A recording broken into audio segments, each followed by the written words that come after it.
welcome into the spirit of things, folks. We got a nice show for you tonight. Got a surprise guest coming in just for a quick little chit-chat.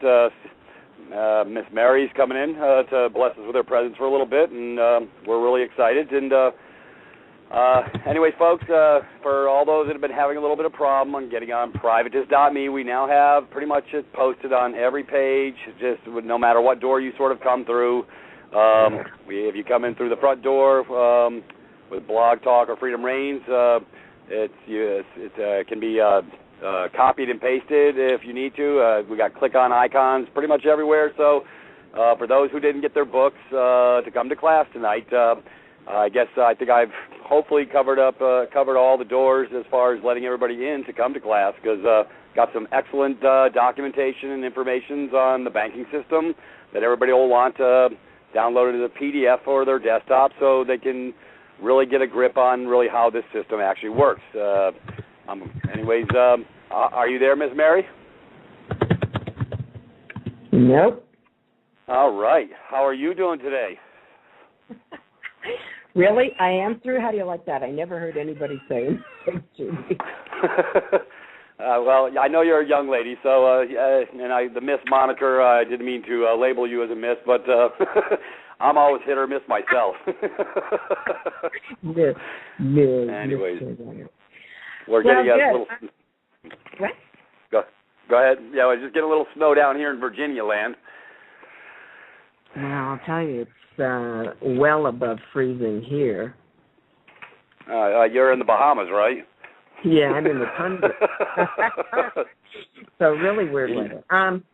Anyway, I want to say that this is so great, and yes, I went to your privatist.me and looked at your documents today. Holy cow! Whoever hasn't seen those has to go see those, because talk about convincing that these third-party entities who are just doing their damnedest to collect, when in fact the original creditor, as you and I know, let's use the bank as an example, or a credit card, they sorry to get right to the point, but come on, let's get into it here.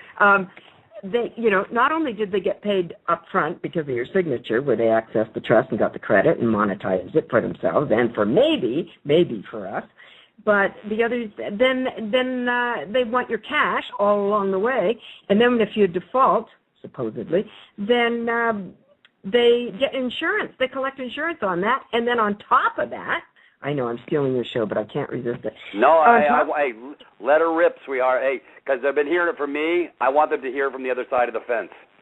Oh, good. Well, yeah.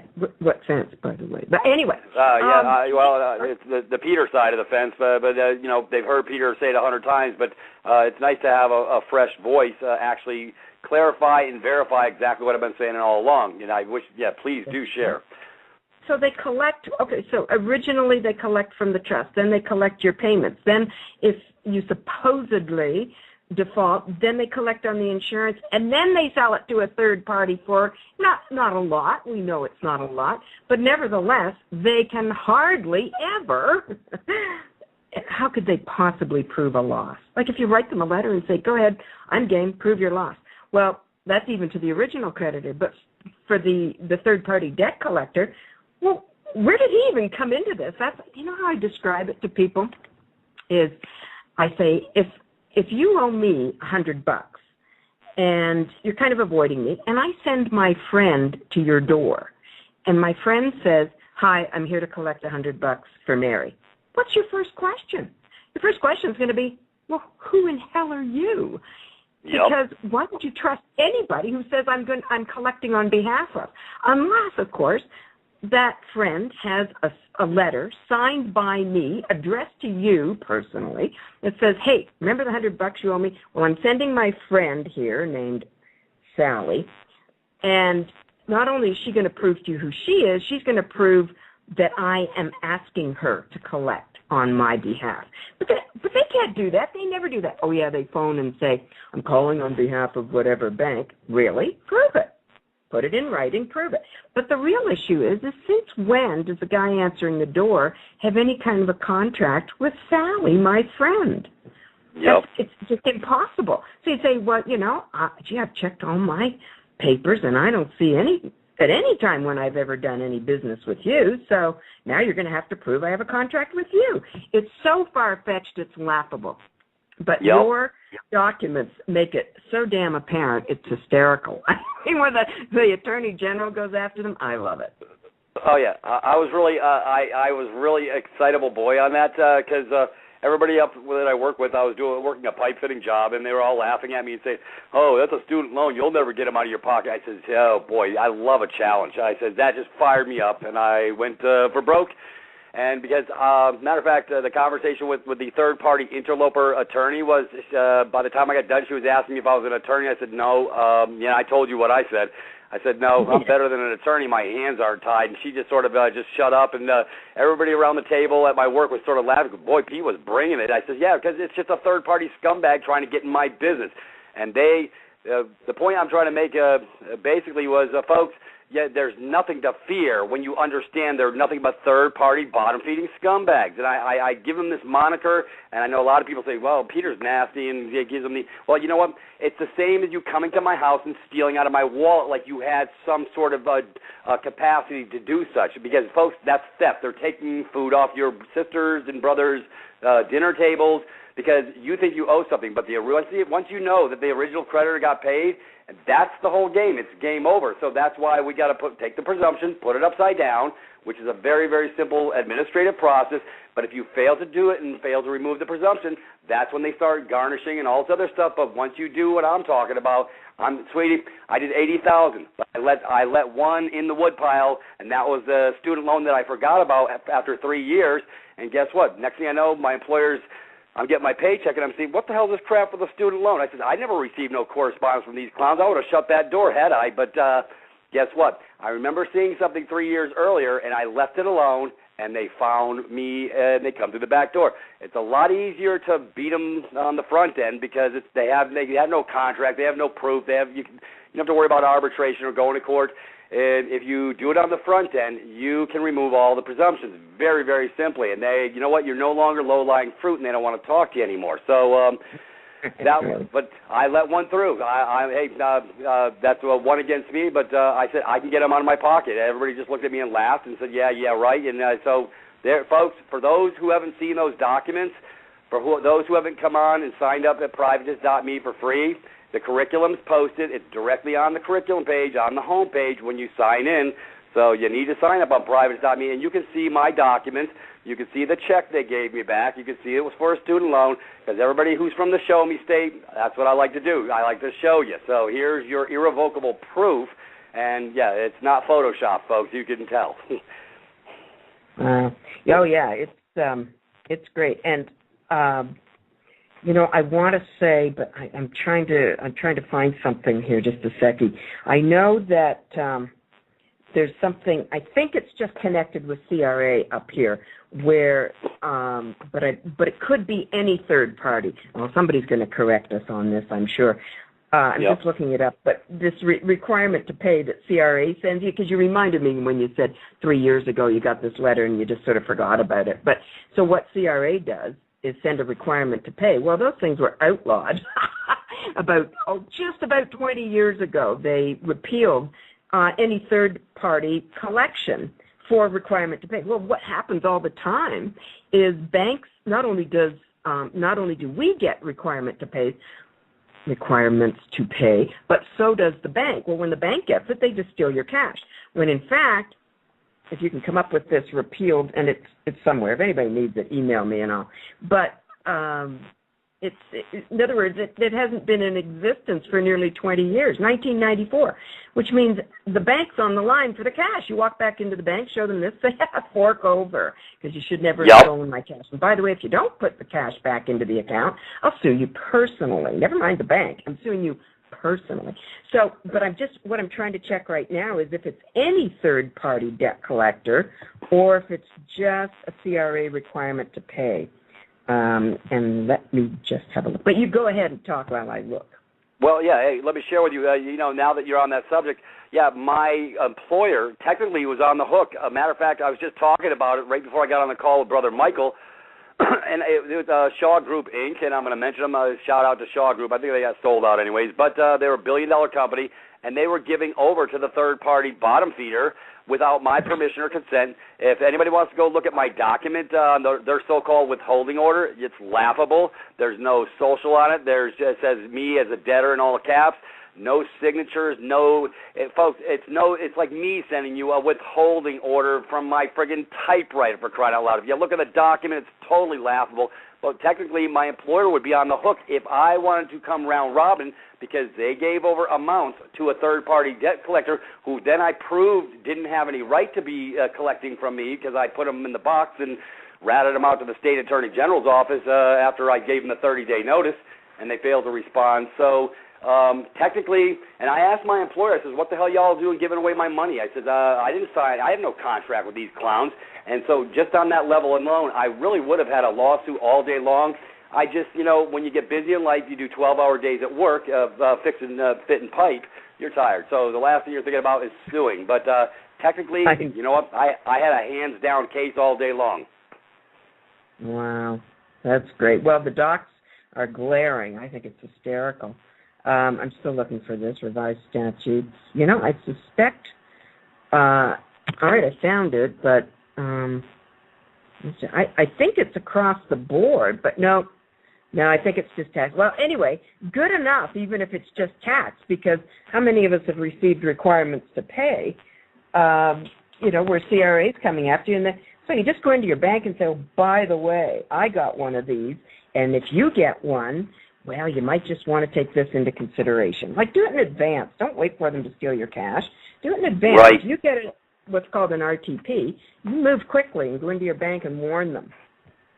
And because you know that the bank's about to get one, too. But anyway, as far as I can tell, it's only for CRA. And I'm sure, I don't know, is there something similar for the IRS? Oh, I'm sure there is. But, see, that's the problem. What most people don't read when they read their bank, unless you reserve your, especially to say, hey, you ain't giving over nothing to the IRS, and you have to sort of preface it.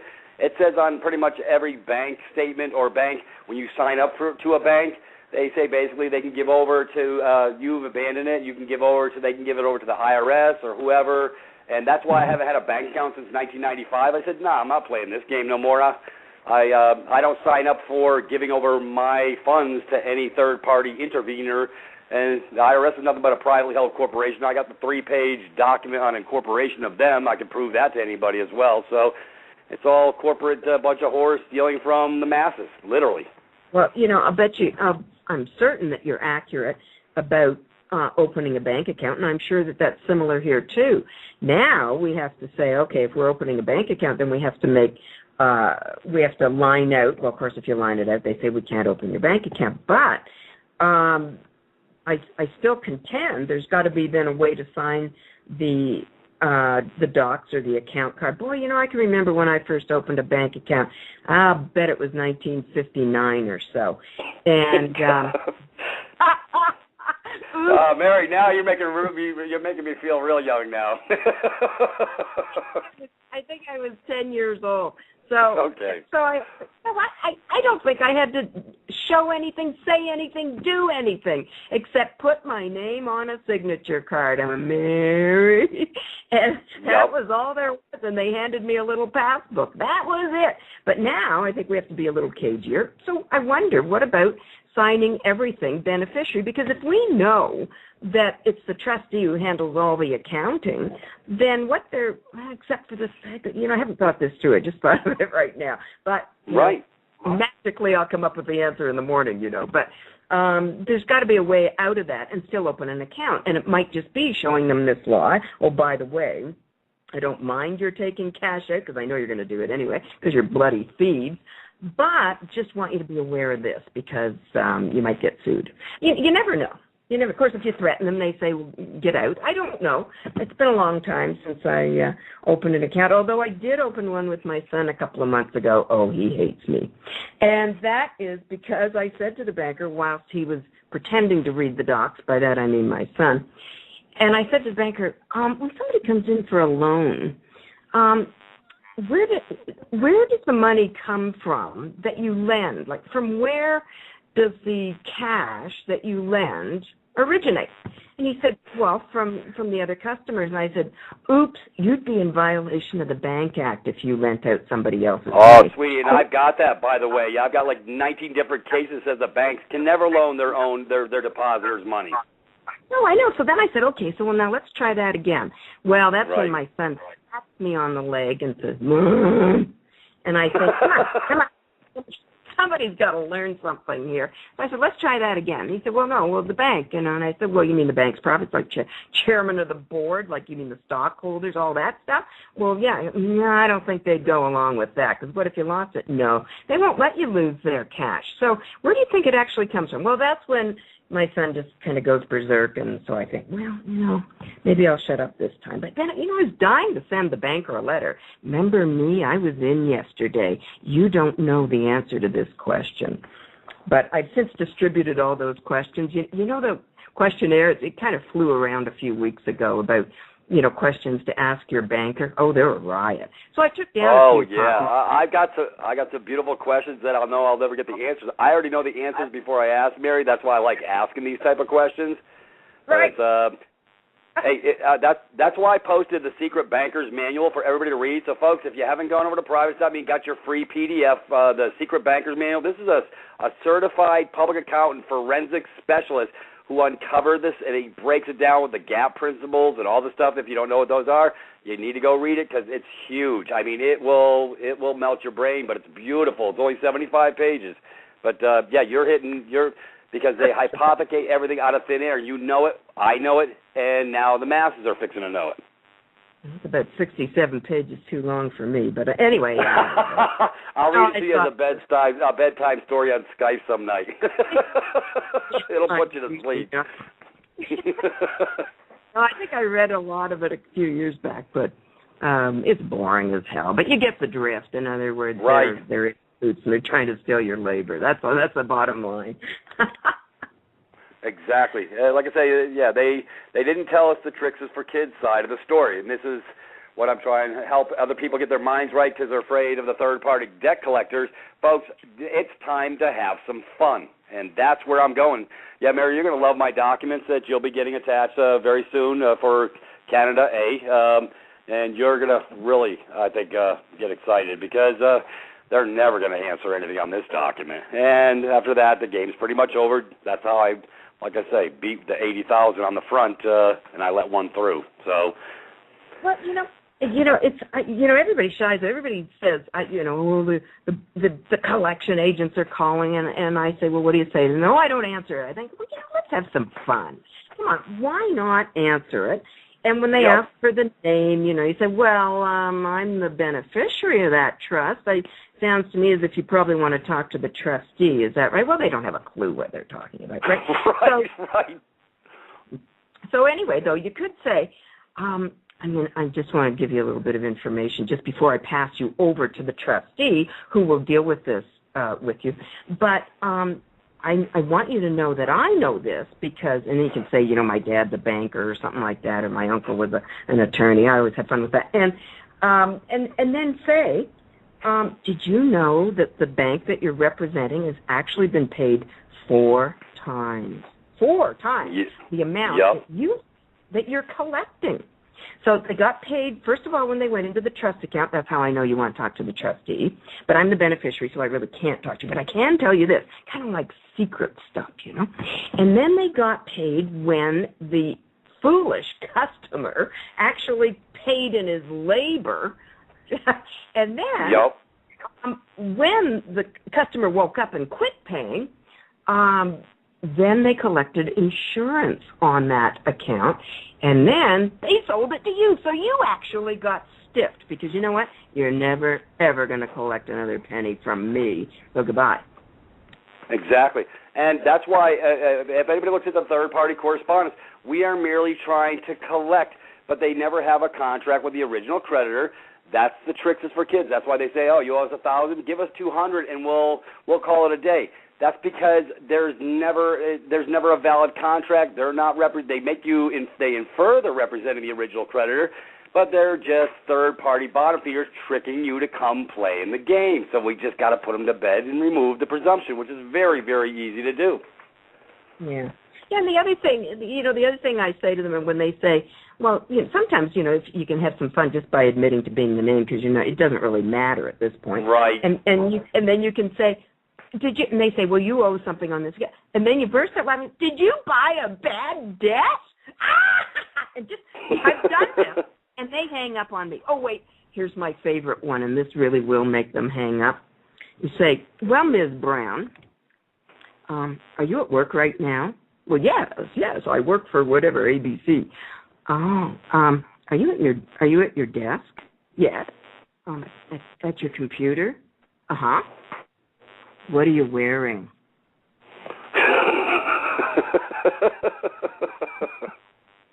And they have hung up on me. Sweetheart, I go a little farther. I like to play with them a little bit. I like you. I like to have a sense of humor, and I just say, hey, anything you can, and say you are now being officially taped, and anything you say can and will be used. Yeah, I need your Social Security number. Go get your boss. I need his Social Security. I can't give you that. Yeah, so what the hell makes you think I'm going to give you anything over the phone? I says, you're a third-party interloper. I says, put it in writing. Send it to me. Yeah. Most of the time, once I ask for their Social Security number, they click the phone on me anyways. Well, and that's call again. And that's the fast way out. You phone and say, is this a collection agent? Yeah. You know what? Put it in writing, and that'll just end it.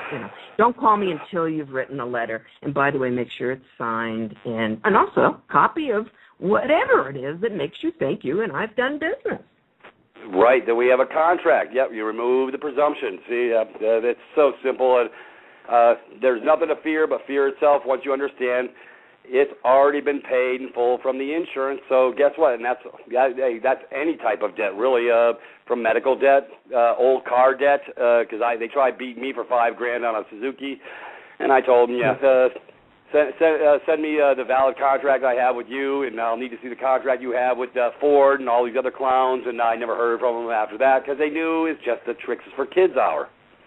Yeah. Oh, yeah. And and if you're being harassed, listen, I want you to know it would have been about a decade ago. Yeah, it was about 02, might have been 01, and this bank was chasing me. Of course, this is long before. I knew the bulk of this, right? I mean, that's over, that was over a decade ago. So I've learned a lot over the last decade. But I used to, because my kids thought this was funny. They were leaving actually rather almost pornographic messages on the machine, which didn't bother me because I knew better. But so then I'd say to the kids, well, answer the phone. Well, then we got a really shrill whistle. So when they phone, you talk really softly, and they say what? So now they're really listening, and you blow this really shrill whistle in their ear. That was part of it. But the other thing is I had a whoopee cushion. Remember whoopee cushions? Yes, I do. So the kids would, they'd put the phone down and they'd sit on a whoopee cushion. So, I have to say it again. If you're not having fun with this stuff, you're not doing it right. So you got to do something. Don't just let the phone ring because they're just going to keep phoning. So either threaten them or have some fun with them or annoy them or do something.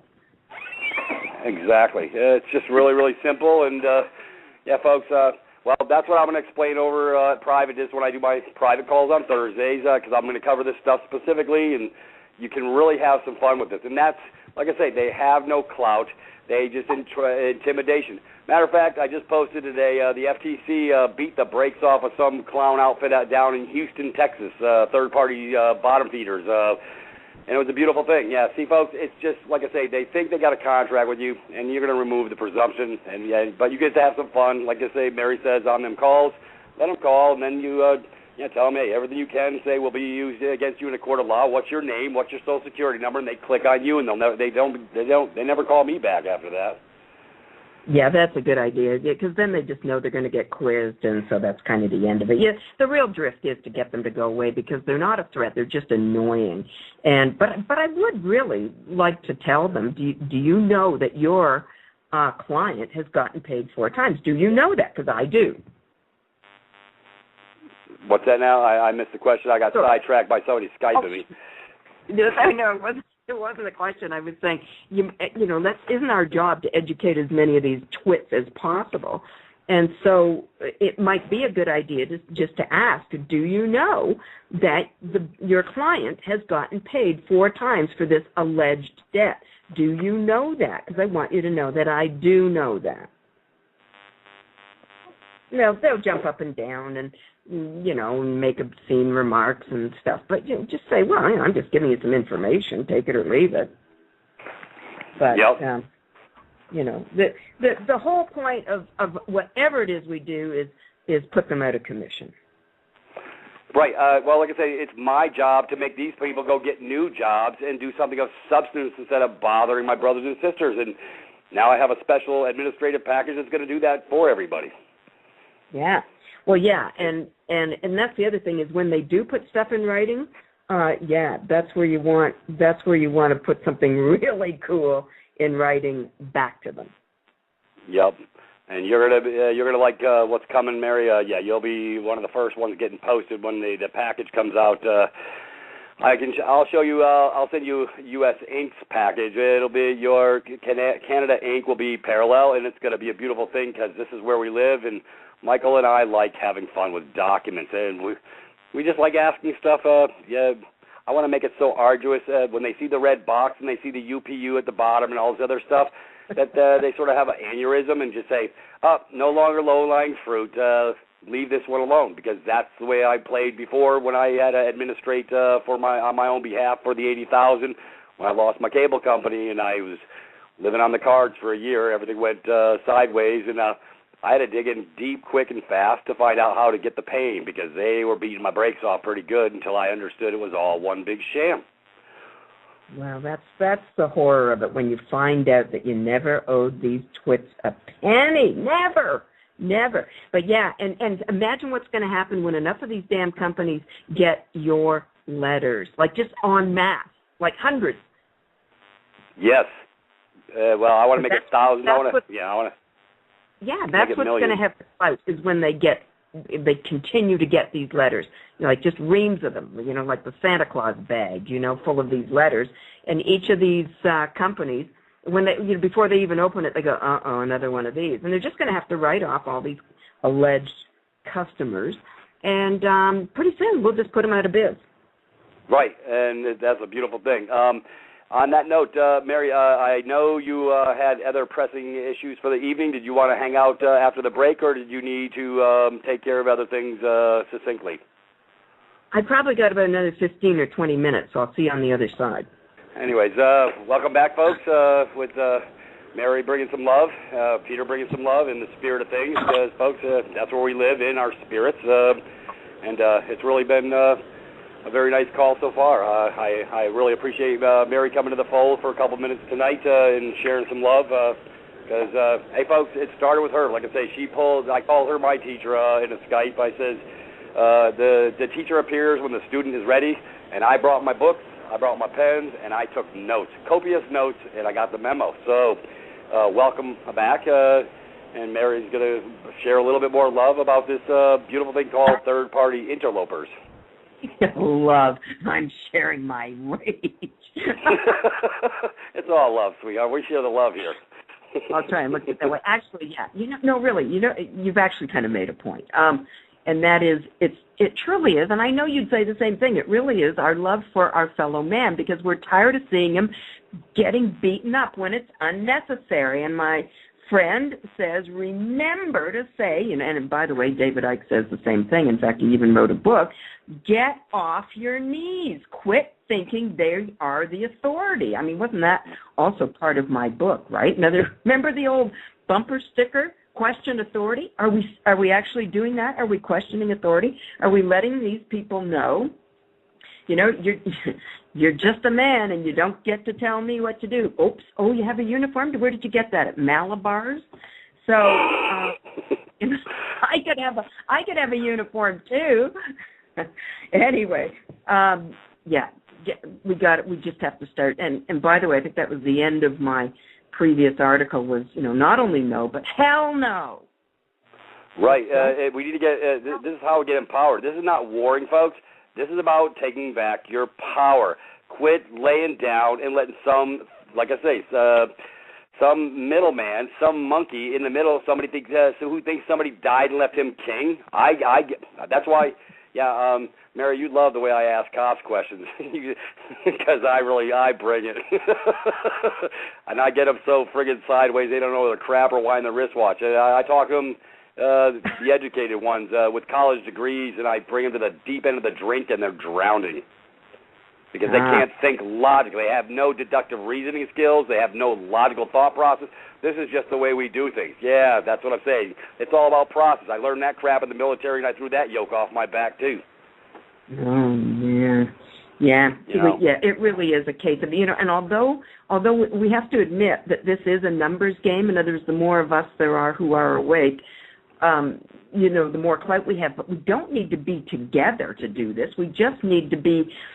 instead of just 1 in 100 whom they bump into, say in the car or whoever stops us or whatever the situation, not 1 in 100. We need to be 30 in 100 or more. Right. In other words, so that they just don't have a clue what they're walking up to, whether it's a cop walking up to a car, whether it's somebody being dragged into court. Don't go to court. If you have to go, get dragged.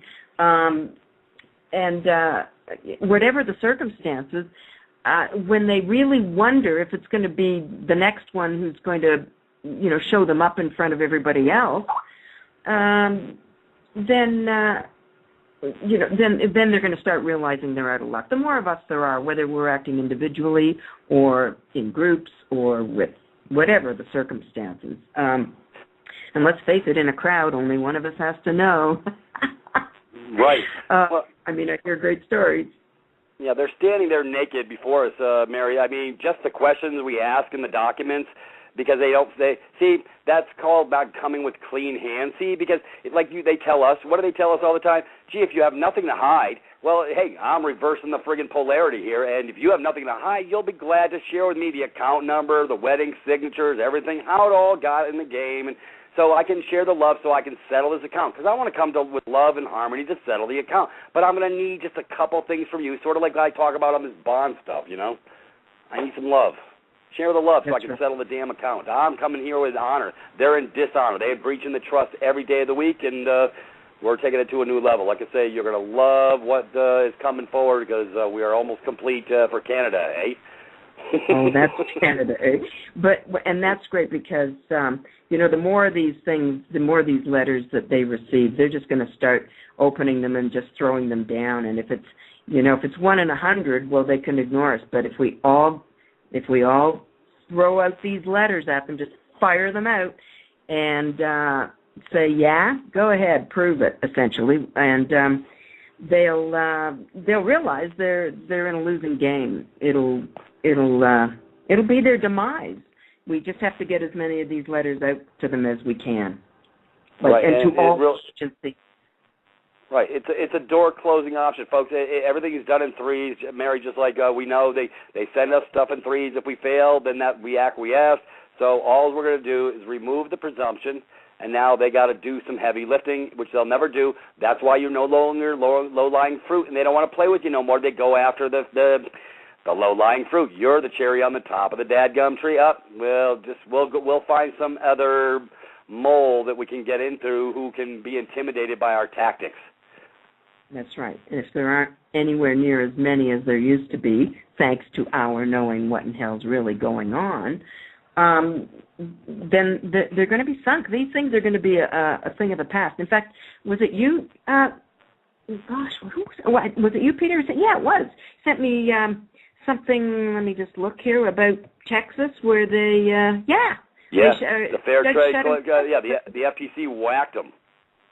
Yeah, because of the intimidation tactics. Right, they're lying, telling people that folks said this is how scummy they are, and this is why I show them the same respect as a person who comes into my house and steals, because that's what they're the equivalent of. And when you get your mind right, you know it, and then they know that you know, and they leave you alone. So, yeah, down in Texas, folks, they were doing some beautiful stuff like threatening people, saying, hey, we're tied in with the sheriff's office, this, that, intimidation tactics from hell. And that's beyond FDCPA, FTC stuff. They get real excited. So, and I think it was in that post, in that email, not the email, but the attachment. I have it saved to my my computer, and it was a managing corporation who was sharing this information, but they're in the same business that their friends got whacked in. So so in other words, they're saying, hey, y'all got to be careful. Certain things you can't do. Well, they can't do none of it, sweetheart. Once I sent them my first nuclear airstrike with my verification of debt in the red box, it's gonna go sideways. It's beautiful. Sweetheart, I laugh and I chuckle because I know what I got. And when I share what I got with the rest of the masses, we're really going to have some stinking fun en masse in every doggone country, UK, America, Australia, Canada. Folks, we're going to get to have some fun now because we get to treat them with the same respect they do us. We're not going at them sideways. We're just bringing it forward. And when they read this document and they get this document and they see the UPU and that we mentioned their bonds a little bit on there, and we want their contract. We want the contract we have with them, the originator's contract. They can't produce nothing. They know because the stuff I'm asking, sweetheart, is deadly. It's because, and they know that they've been found out. That's why they never responded to me on the $80,000. Never. And I had $10,000, 11s, 9s, 8s. So all these people chicken to move forward, folks, they'll never drag this inside of a court. And if they do, guess what? I know what to do next. So I'll share the love. No, once they get, I got to tell you, I can't wait to see what you've written. And for the fact that, and my hat's off to you for having written it for other countries as well, because I'm sure that there are some there was some tweaking to have been done. In other words, it's not all it's pretty much the same drift, but you have to know different, et cetera. So right. I can't wait to see it, but I'll tell you that, I think it is time we started having some fun, and I think it will be a riot once we send these out. And because we can just sort of anticipate they're receiving it and just watching them kind of go, oh, because that'll be the end of it. They're not going to chase us. They can't. Yeah, they're right, exactly. Like I say, Mary, my objective is to put them out of business and let them go get real jobs instead of harassing people under bogus auspices. And it's literally okay, somebody actually posted me, I just want to cover this for 2 seconds. They posted me and said, well, what about time bar, debt, whatever? Hey, let me tell you something, folks. Fraud vitiates all contracts, and everything they perpetrated through the postal mails is a fraud. So guess what? It's dead from the beginning, whence it began. None pro tunc to the date of inception. They have no friggin' valid claim, and they can't get it. And whether they get it, they can't get it in 21 days, let alone 210 years. It doesn't exist. And once you understand that, we get to really have some fun. Yeah, well, that's it, isn't it? Yeah, I think our attitude really is it matters. In other words, if we send these letters out sort of going, well, that's the end of you bozos, then just our attitude alone, that'll clear us. We'll feel clear about that. And what just happened? That was me. I sent you some love, sweetheart. It's in a red box. Okay, this looks great. Thank you. I never know whether people are hanging up on me or what. No. It was just Peter sending you a Skype. I was like, well, we've had enough of her. Click. No. So, it's a beautiful thing. Yeah, wait. I'm thoroughly looking forward to it. Yeah, you'll get the gist of it when you see this debt validation notice of fault. That's the second one that goes out. So we are, it's going to be Rice Krispie treats for all of us. Hey, folks, no more of them stealing off of your plate. The vultures are fixing to get theirs. And you know what? This is en masse. This is the whole reason I did this, because once I can get people to really understand how much fun they can have with this, we're really going to have a blast, and the testimonials are going to be massive. There's no doubt in my mind, because I know what I know, and I can always prove it. That's why I posted my documents for those who have problems with people knee-deep in their pockets. Like I say, everybody said I couldn't, and when you tell me I can't marry, that really gets me excited. And then I make it happen. I like being told I can't do something. Yeah, and I also sort of want to say to people who are still frightened or intimidated by these ridiculous agencies, I want to say that, well, just as you said, they're the scum. What do you call them? Scum sucking bottom feeders. Yeah, it's like a sea urchin, you know. Yeah, and the part of that reason is even when we know that CRA and IRS are more vicious, like they're meaner and they're more vicious than the guy. That's what makes this third-party debt collector so simple. Is they have no viciousness to go by. They don't have. What are they going to do? They just really. It's the simplest. Put it this way: they're the easiest to tell the buzz off because they have no clout. They have nothing to go on, nothing. So, in other words, there's other entities. Here's what I tell people when they say, oh, I owe this much. I think, well, first of all, let's get it straight. You don't owe anybody anything. But after that, now, whom is it you believe you owe? The bank? No, the collection. I say, well, if it's gone to collection, what's your concern? If it were the bank, I'd say, okay, we got to, be a little, develop some tactics here. But you're saying it's a collection? If it's already gone to collection, you don't owe anybody anything at all, even though you don't ever owe anybody anything. But in other words, it's almost like a reprieve. It's gone to collections. Oh, thank God it's gone to collections. Right, it's time to have fun. That's what I'm trying to tell people. If it's gone to the third-party bottom feeder, matter of fact, Mary, I had a call my brother Jorge on the call last Saturday night, and we covered specifically his $40,000 in debt, and he beat the brakes off the original creditor. He didn't wait to get it farmed out, and they all went away. How's that grab you? Yeah, I saw his documents. They were pretty nice. Pretty too long-winded for me. Peter likes to keep it simple, stupid, so they have you're not going to get to 7 pages. 2 pages is as long as it gets, and you're going to get the memo, and there's going to be absolutely no gray area in your brain what the hell I'm asking for. Yeah. So, let's estimate. I don't know how many people are on your call, but should we estimate that half of them believe they owe credit card debt or they've given up paying because, well, hell, nobody has any money anymore. And so they're worried that this is, the bank's going to come after them. Now, the bank could come after them, and that's another story. But once it goes to collection, I mean, yeah, this, your letter will be fabulous. But I guess what I want to say is that we really want the word spread, that there's a way out from this harassment by these ridiculous companies. That it's alarming to me to think of how many people work for them and actually think they're doing something honorable. Or even if they know it's dishonorable, they still have this inkling that, well, you borrowed the money, so don't you owe it back? In other words, they just don't have a clue. So I just think the more of us who know and the more of us who can tell people who gripe about, I'm getting calls from collection agents, so we'll tell them. Say, well, okay, here's the deal. Don't worry about it. Send them this great letter, and that'll be the end of it. Yep.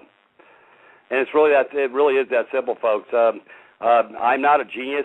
I just dug in, and I used their own garbage against them. And like I say, it's really, really, really simple. That's why I said, hey, Michael, we'll create the 3-step documentation process, and you just follow the bouncing ball and just send them out.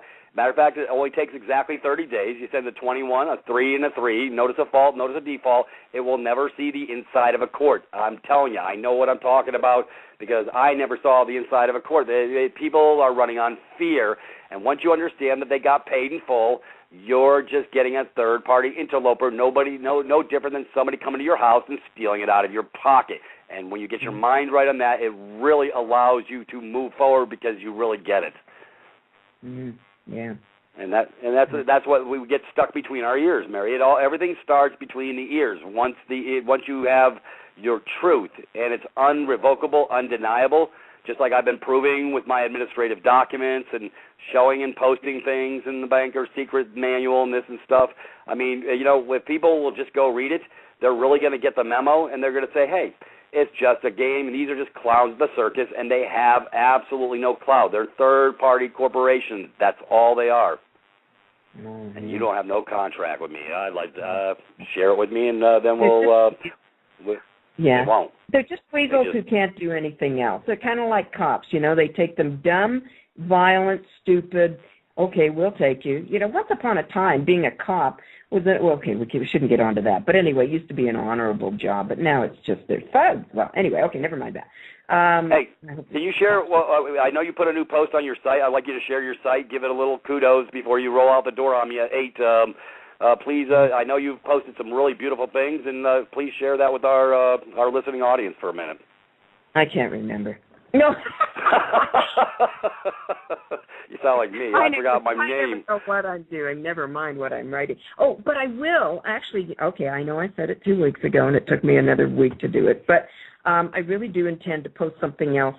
Okay, I want to say tomorrow, but we know that I lie about that stuff. So over the next couple of days, you can't trust me on that stuff.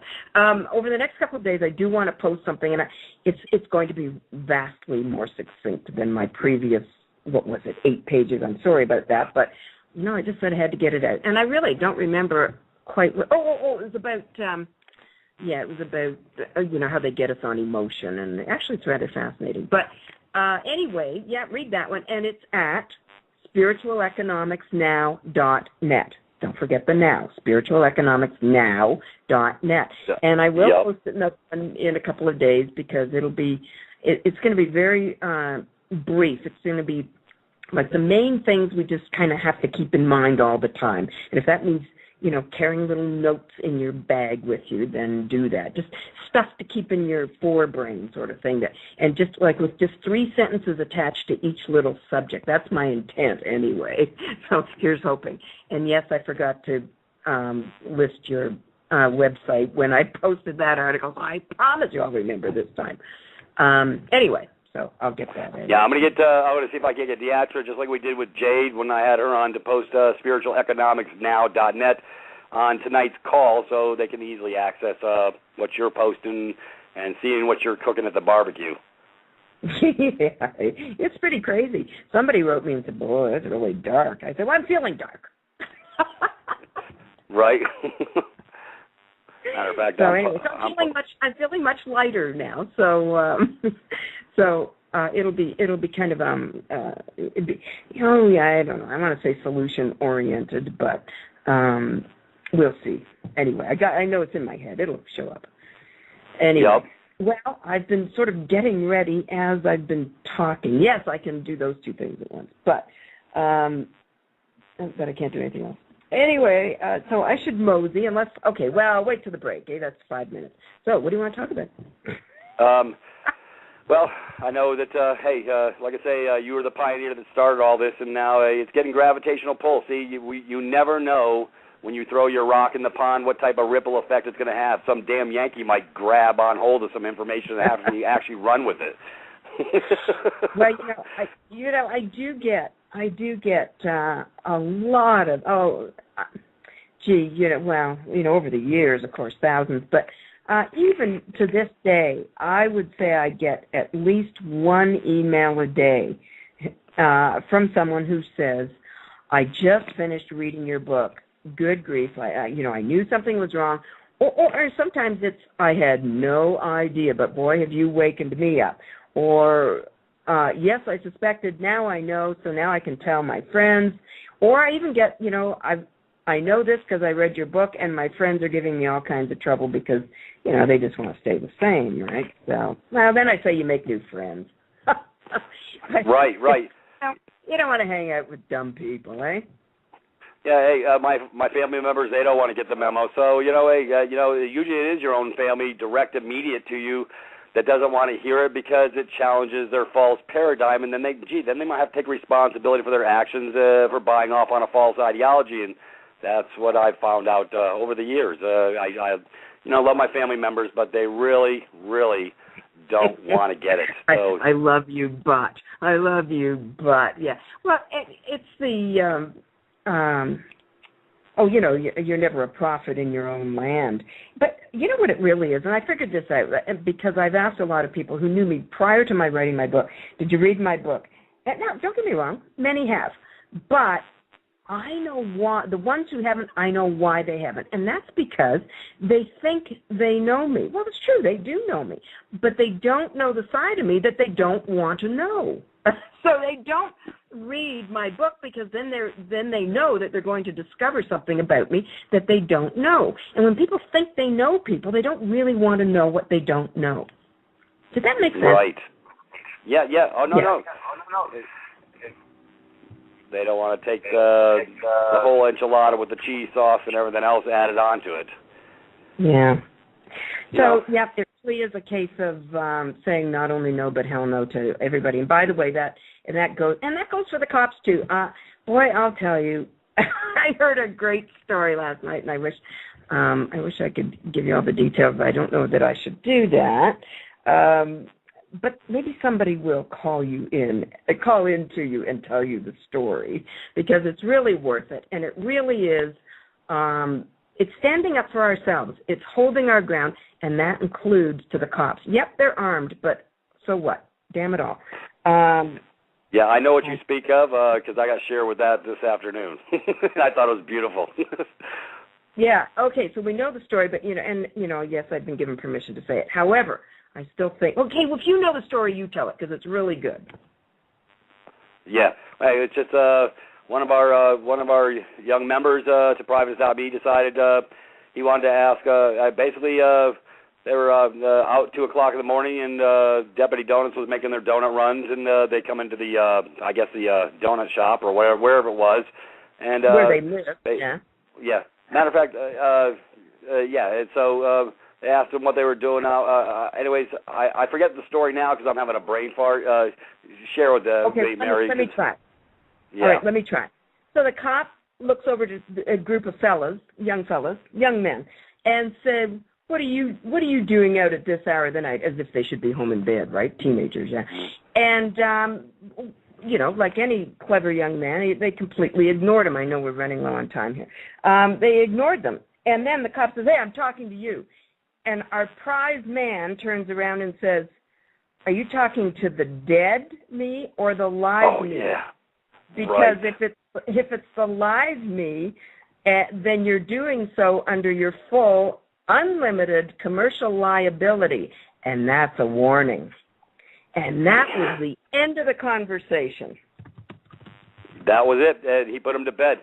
Mary, I thank you so much for coming to the show tonight, even if just for half a show. I know you're busy. And, folks, we thank Mary. We love Mary. And, hey, we're going to keep this ball rolling. So, folks, Mary, you have a great evening. Thank you for showing up. And, folks, we'll be back in about 5 minutes after break.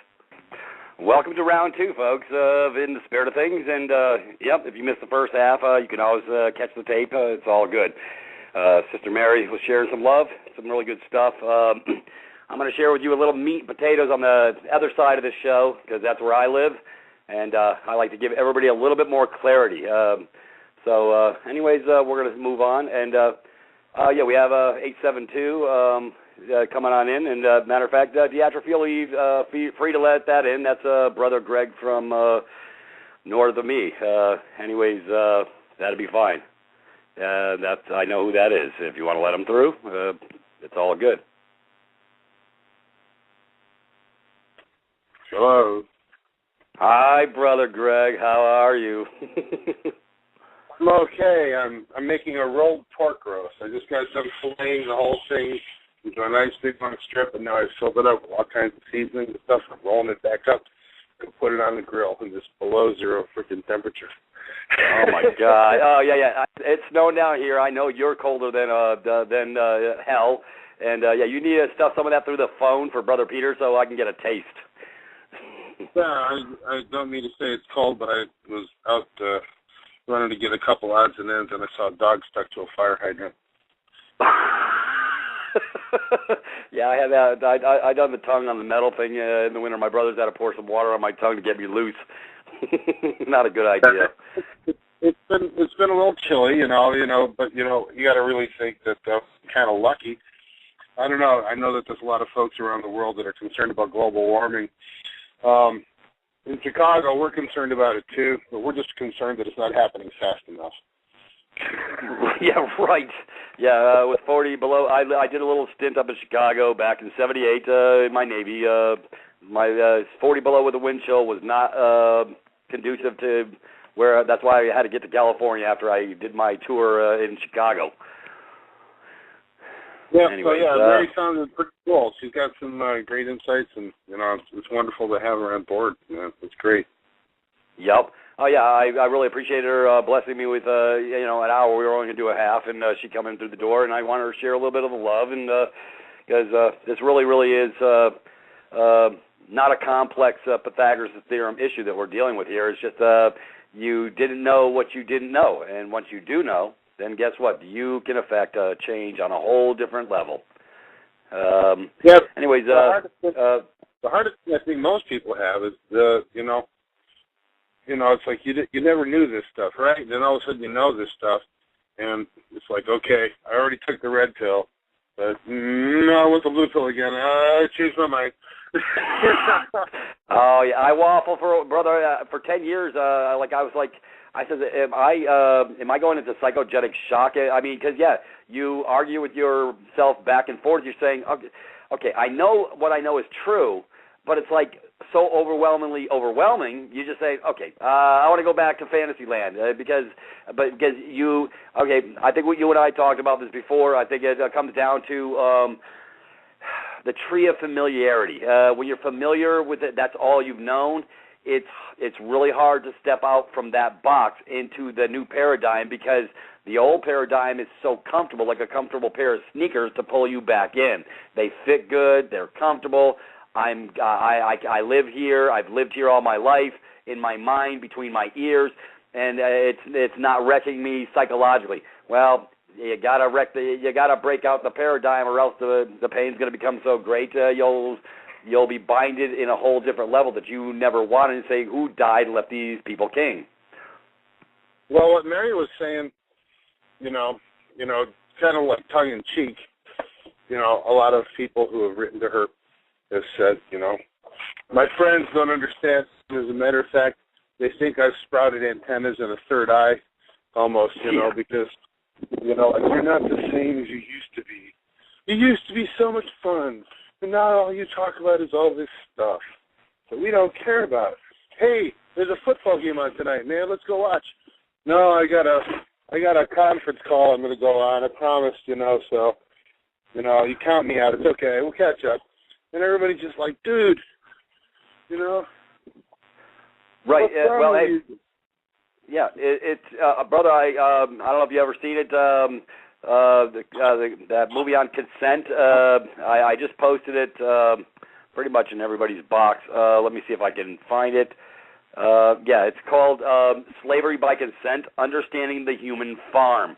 Folks, if you haven't watched this, I'm going to post it over on our videos page at private.me. So, folks, that's a paradigm shifter right there, and it really, it's the beers, the breads and circuses that have kept our brothers and sisters' minds so malleable and stuck on the other side of the fence. It's the breads and circuses that have kept you, and that's what they want. They don't want you thinking like what we're thinking or talking about what we're talking about, because then they can't, the control mechanisms start, oh, wait, this one wants to break free. We can't have that. Though, Peter, we also have a problem of our own on this side of discovery, and that is we can inadvertently become cruel. And I just want to share that idea with everybody. Sure. Just like somebody who's quit smoking and his friends are still smoking and you want to go hang out with them, and it's murder for you to do that because, it's such a temptation. And so a lot of people, when they make a change in their life, positive or anything, they start becoming critical of their other friends who have the right to keep smoking, or they have the right to continue staying in the system. They have the right to do that. They're grown-ups. They can choose their own path. But sometimes we get a little bit short-tempered with them because, we see what they're doing, and, there might be some elements of what the old life was like that were still attractive, even though we understand it's kind of a sellout. But we were willing to make a sacrifice for the paradigm shift, but our friends are not. But they're still our friends, like you love them anyway, like she was saying. And we have to watch our mouth. We have to watch our tongue, that we don't inadvertently get snotty and get cruel. because, well, if you were smart as me, you'd catch on to this, but you don't want to cop an attitude like that. You want to still be loving and still be friendly and to say, it's okay, man, I'm just doing my thing, you're doing your thing. If you can keep it light, keep it humorous, make jokes about it. Make humor out of it. Yeah, exactly. I know when somebody's ready and when they're not, and I leave it alone when they're not, because it's just an uphill climb and it's like a headbanging event. So I know if they'll infer whether they're ready for more or they won't. And if they don't, I just go off on something else because I know they're not ready to step through the door in any way, shape, or form. And it wouldn't pay to go there because somebody's going to get mad. Yeah, and sometimes you have to still pay attention to the most basic things. Like, for example, I preheated my grill, and I realized I left my wire brush on the grill last night, and it is now charcoal. Oh, man. Hey, stuff happens. Even though you know what you're doing, sometimes if you don't have the right checklist. Yep. It's always good to have a checklist. Make sure you dot your I's, cross your T's. Kind of like your morning ritual, you don't even think about it anymore. You get up, you take a shower, you go to the bathroom, brush your teeth. It's on autopilot. But, if you get in a hurry, all of a sudden you forget a thing, right? Or you forget to put your wristwatch on, or you forget this, you forget that, because, stressful moments create breaks in your concentration and even your ingrained habits. As we go through this process of this metamorphosis, it's also important to remember that it is a transition. It's not just dropping, off of the Earth and waking up on Mars. That there's a process, that the old stuff is still there, the new stuff is there, and, being able to handle that and manage that mentally, psychologically, emotionally, in terms of paperwork and business, and in terms of law, there's a lot to keep track of.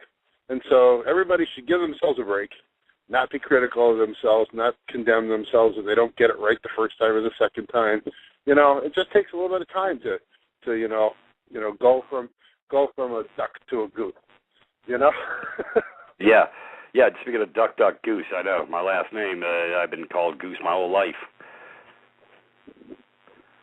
And anyways, the transformation. Yeah, I'm now I'm a full goose. I come over to the other side. I was I don't duck and run anymore. I just move forward. So, anyways, what did you think of some of the information we were covering on the front end of this thing? Hey, Goose, I'm still waiting for you to lay that golden egg. Yeah, me too. It's a beautiful thing, though. But everything's starting to come to fruition. This has been a really beautiful call tonight, and I can tell that people are starting to get the memo on a different level.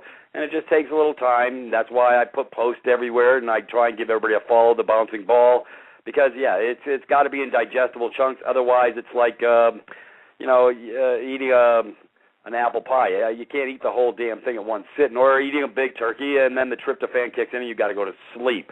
So it's got to be in digestible chunks, and that's why I created this 8-week curriculum at privatist.me, so everybody can go get digestible.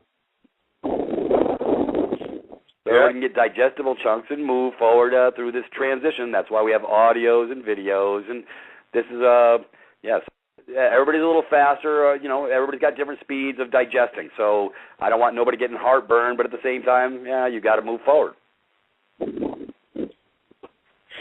Yeah. So what do you think the next step is there, Pete? And the next step into what? The next step to help people bridge these gaps. I'm really delighted to see how many folks are going out and trying different little things in courtrooms in terms of their own standing. I mean, and these are people who have never in their life done anything outrageous, ever. And they're getting the guts to go up there to a judge and say, I don't consent. I don't do this. I don't do that, Yep. Plain common law. And they're shutting these people down left and right. And the courts are not quite figuring out what to do with them. And like you said, okay, fine, just get this guy out of here. Let's get the next one, you know? Right. They're looking for the low-lying fruit, the easy, non-resistance uphill climb. That's why they save people to the end of issues when they don't have a go-along, get-along type. Yeah, matter of fact, brother, share with how you cleared a court in Chicago. I love that story. Folks. My hope is that everybody can have that experience, you know. So, you know, it was so friendly and private. It was just like, you know, I was waiting for the clerk to get out a deck of cards. You know, I wasn't quite sure if we were going to play poker or have a trial, you know. It was just so chit-chatty happy, you know. Anyway, I know I've told this story a couple times before, so it's not, and it was just... Well, I'd like you to share just a little bit of it, just to show people what happens when you are educated and you do have knowledge and you know who you are. We always talk about knowing who you are.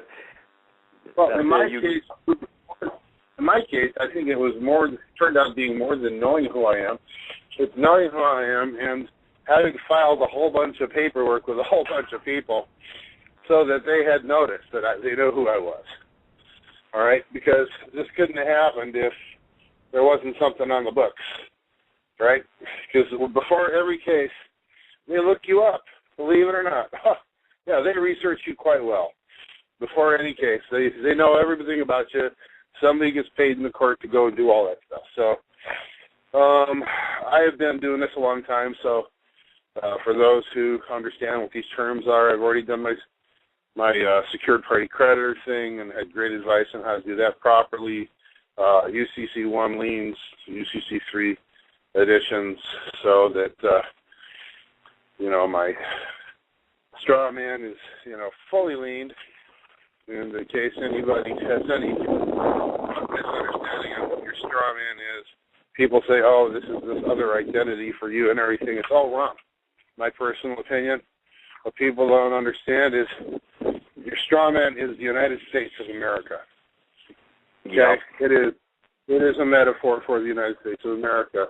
You, the flesh and blood man, are an authorized signatory for the debt of the United States of America, and you execute that action and that role and responsibility every time you sign. Okay, the check is the name. If you got a personal check, capital name in the upper left-hand corner of your check is the United States of America. It is not Gregory Draper. It is the United States of America spelled Gregory Draper. All right, that's right. What it is. Ever since this whole bankruptcy debt fiasco, that's the only way that they could keep a system together to work. And that's a topic for another day on how that works.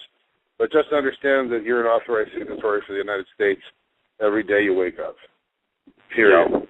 So that's who your straw man is. Your straw man is the United States. Yep. So anyway, when you lean your straw man, you lean the United States. Right. The point. Okay? No less. So when you're doing that, that's a big deal. The question is, a lot of people are just like going and doing stuff off the internet. So when you end up in a situation dealing with the powers that be, they have to test you to see if you just were like copying and pasting some shit off the internet to get away without paying a bill, or if you're actually involved in this and know what the hell you're doing. All right? The ones that are just trying to be cheaters, well, they get caught. But if you're actually doing it, you know what you're doing, they'll give you a couple tests, and then after that, they'll kind of leave you alone. They won't always leave you alone because the message doesn't make it all the way down to the street to all the cops all the time. But generally speaking, once you hit a courtroom, they'll leave you alone. So, in my particular instance that Pete asked me to explain, I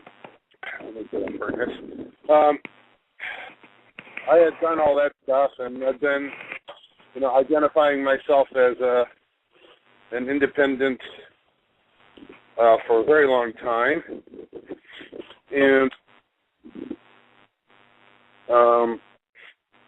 I had missed the stop sign and had a driver's license that was expired on that particular night because it was my birthday and I was out with some friends. I didn't realize that their driver's license was going to expire that night. So I get pulled over like 30 minutes after my birthday. And the guy goes, oh, don't worry about the thing. Just get in there on Monday and get a new one, but you have to go to court for this stop sign. So I did all my preparation. And in the basement of the county courthouse for traffic court, there are 7 courtrooms. When I went down there, there was 6 courtrooms filled with at least 100 to 200 people piled out the doors, just overcrowded to hell. As you can imagine, they rate lots of tickets in the town this day. And so I go to my courtroom, number 5, and it's completely empty. And I look in there and I holler up to the clerk. I go, excuse me, was there a change of court here or something? She goes, well, no, what's it for? I told her. She goes, oh, no, we're waiting for you. Come on in. Okay, so I wander on up and I sit down at the front. And there's a sign that says attorneys need to register. I said, excuse me, do I need to register? That was nasty of them to say that to you. I said, do I need to register? She goes, do you have a bar card? I go, no. She goes, don't worry about it. Wow. Okay. She goes, oh, I'm an attorney, but I just don't have a bar card. Okay. There you go. So anyway, I'm sitting there waiting, and the next thing I know, I hear this nice old man's voice from behind the bench. The judge has already come into the room. All the players have walked into the room while I was sitting there reading. And he says, good morning, sir. We're here for you. What can we do for you? I'm wow. like, oh, I didn't hear you come in. You know, there was no bailiff going all rise bullshit like that. It was just like, whatever. You know, so I'm just kind of like taking it, okay, this is going to be cool. Then, all right, that's cool that it's going to be cool. I like that. All right, it's cool that it's going to be cool. So anyway, because, are you Gregory G? And I said, no, sir, I'm not. He goes, really? He says, who are you? I says, well, I'm the authorized representative, executor, and attorney in fact for Gregory G. And, really? I said, yeah. Do you have anything to show that? I says, yes. As a matter of fact, I do. I've got about 3 or 4 documents from the Secretary of State that I can share with you. This shows that the Secretary of State recognizes me in that capacity. So I brought all my stuff up and threw it up there. He looked at it. He goes, okay, let's proceed. Right. And people don't realize that is the most important part of the entire process. Okay? Yeah. Because I, the flesh and blood Greg dude, am recognized in court as not being Greg G, the straw man. And the court will hear me as that representative. Yep. Okay? That's a big deal. Okay? There's no such thing in my case as the judge going, well, the defendant didn't appear, so we're doing a default judgment. Now, I don't have to ever worry about that again because I've got precedential cases now where I can say, well, you know, it'd be nice if you look at the record. Yeah. Court will already recognize me, and so you can't do that to me anymore. So anyway, we proceed, and he says, I'm curious, is Mr. Graper dead? No. And, hey, Mom, I'm on the phone. Hey. Yes, I'm always on the phone. It's never safe to talk to me. That's right. Keep that in mind. That's what I tell the judge all the time. It's never safe to talk to me. Hey, it's just a talk show, brother. It's no big deal. Yeah, anyway, yeah. You know what? I just thought maybe a little comic relief would be good. Anyway, so that's great. Yeah. So what was I saying? Yeah, he goes, is Mr. Graper dead? I go, well, I don't know, sir, do you? And he just looked at me with a grin, and I go, okay. And so he says, okay, well, can you tell me where Mr. Graper is? I go, well, I'm glad you asked. And so I pull out a certified copy of the birth certificate, and I hand it to him. And he looks at it, and so the clerk and the bailiff and everybody come running over. They're looking at the document and looking at everything else, like all panicky, standing around him like a huddle, you know? And right. So he hands it back to me. He goes, okay. He says, this is confusing. He goes, this is a birth certificate. Where's Mr. Crankler? I go, sir, I looked at him square in the eye and with a smile. I go, sir, you and I both know that is Mr. Crankler. And there was this big, long pause, and the judge looked at everybody else in the room and said, does anybody have anything to say? Dead silence. Nothing. Picks up his gavel. Case dismissed. Here you go. Here's your stuff. Have a nice day. Done. All right? So. Yeah, and this is over up in big old Chicago where you had they had the sheep getting sheared in 5, 6 other boxes by the hundreds, and you got your own venue. No pun intended, by the way. Yeah, because they don't want me to. They don't want to hear people like me or you or anybody else talking in front of these other folks. Because, you know, I also understand that in terms of the system that we serve a purpose for the Matrix.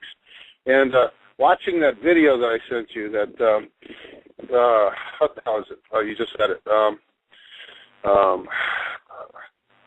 Modern slavery, what is that thing? Pete? I'm not looking at it. Oh, yeah. Let me. Yeah, it's called consent. Let's see. Well, I had it on this page. I got to go to another page. Yeah, it's called Slavery by Consent: Understanding the Human Farm, and that's what they think we all are, as animals on the farm. Right. In addition, I went through that whole audio, the whole video rather, and it's in sections, and different sections cover different things. Now, It's not my work. It's somebody else's work, but it's all a 2 hour and 18-minute long thing. And so I went and I indexed it for every section, and I sent you an email with that so that you can see all the time start points on the video. So if anybody wants to go jump to a particular thing to see it again, they can do that without having to, worry themselves with figuring out where they are in the whole thing.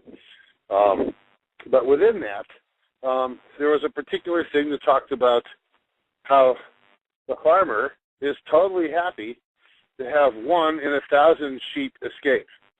All right? The reason is that he wants the sheep to feel that they can, okay, so that they have hope, okay? And so a lot of us, we might not even realize it. We might be allowed to escape. They might be able to do other things to us that we don't even know yet. We don't know. Yep. But we might, those who are tenacious have to go and do these things. It's very possible that we're allowed to escape so that we give everybody else hope. Yeah, right? yeah. But a lot of the other ones will never act on it, never do anything. They'll always just have this thing in their mind, well, it's not that bad because I could escape if I wanted to. Right. Yeah, well, they got to lie to themselves to keep themselves happy in that paradigm. Anyways, brother, I'm fixing to go to a break, and we're going to come back at about 5 if you want to hang loose, or if you want to coast on to your taking care of your grill. I got a couple more calls coming in right behind you. Let me get up. Let me get up with you after the show, brother. We'll talk. Yeah, well, I'll just stay on and listen, and okay. If you want to tap me on the shoulder later on, I'll be around. I'll be listening. I was trying to do it on the computer, but it kept crapping out, so that's why I had to call in. The last part of the show, and I'm going to pop a question. 415, you're on the ball. Come on in, Deatrice. You can let him on through, and I'll take that question. Hello? Hello. Hello, can you hear me? I can hear you now, brother. This is Peter. All right, brother. How you doing, Brother Pete? This is Brother Paul calling you live from Washington, D.C. How you doing, brother? Hey, you getting a little snow up your end of the world? Yeah, we're getting a little flurries out here, man. It's pretty darn cold. Yeah, it sure is. Yeah, so same with Chicago. I think we're all getting our share tonight. Oh, yeah. We're doing our best to stay warm, brother. But yes, I'm sir. just sitting here enjoying the show. I wanted to call in and just share an experience that I had today. I joined private.me, let's say a couple weeks back, but I upgraded to a full-year membership today. Very great. I definitely want to get some of that knowledge from the Secret Bankers Manual. But I got a call because I got a student loan from Sally Mae that has been chasing my tail for like the last 7 years now. Yep. I have paid them in the past and have got tricked into a couple of their notice schemes to collect their debt. But today, right. After reading some information from off of Providence, I kind of changed the conversation and told him that I'm speaking in my executor capacity now, and that he could address me as either Lonnie or Mr. Paul. And his response was that he's not authorized to speak about the account with me. And I told him that will be fine. I understand that we wish to correspond through email or mail in the future anyway. And he said, well, we can't speak with you any further about this matter, but everything you said, sir, I have made note of. And I said, well, thank you. Well, that's beautiful. That's beautiful, brother. Well, hey, you know what? You're the beneficiary of my goodwill because the 3-step package you'll be getting full access to for us doing our Thursday night call on to go over, because we like to educate. We like people operating from a position of knowledge and strength, not ignorance and fear. And so, you know what, brother? You just stepped to the most. We're going to have some fun. You know what? We're going to have some fun. And I thank you for coming over to Privatist.me, brother, because, like Michael says, take a walk on the wild side, sort of like that song back in the 70s. But, hey, we are busting the brakes off this deal. And like I say, you're going to be really excited at what you got coming forward. And we're going to try and make sure everybody gets posted their package by Monday night. So I'm just giving you a heads up. Michael's already completed the package. I've seen it. And we're going to share some love on a different level. And this is called Put 'em in the Box because, brother, it's all tricks for kids. The whole banking system, the whole scam, they never expect us to ask. So this is why, you got to share the love, and you're going to with the 3-pronged approach, and they're literally going to not have too much wiggle room. And, yeah, if you haven't seen my post on what I did, I actually did a misprision of a felony charge to the state attorney general. I said, I'm going to step this up a little bit because the third-party debt collector wasn't getting my memo, the attorney. So after she didn't get my memo, I just ratted her out, misprision of a felony charge. I have the document. It's not posted, but all the other information on this issue is posted right on the homepage. If you clicked on, Michael already posted it for everybody's consumption. So, yeah, brother, I've been trying to get my brothers and sisters on these calls to come over to Privates.me and take a walk on the wild side because, hey, that's all we deal with is things of substance. And it seems like they didn't have any way to get in, and now, like I say, it's posted everywhere. So if people highlight the Privates.me, if they came through the show call tonight on tonight's dated call, it's posted right below it. You can highlight it, click on it, and put it right in the search bar, and it'll take you right over and get through the front door. So have you been enjoying the room with the view, the buffet, brother, since you've been at Privates.me? Yes, I have. I've been taking full advantage of all of the information and goodies that are over there, man. I've been trying to reference a few brothers that I have here that we have our own private circles where we share some of this type of knowledge. I got a second what the brother you were speaking about, that you were speaking to earlier was saying, though, you got to choose your battles because that I would say is probably the hardest part that I've experienced, just trying to convince some loved ones who are really thick-skulled and, they don't want to do their homework, but right. And that's why you sent them over to the site. I'm having a good time, though, like you said. I mean, it blows my mind. I'm completely amazed, and I'm having a good time just learning and being able to articulate it much better. Yep.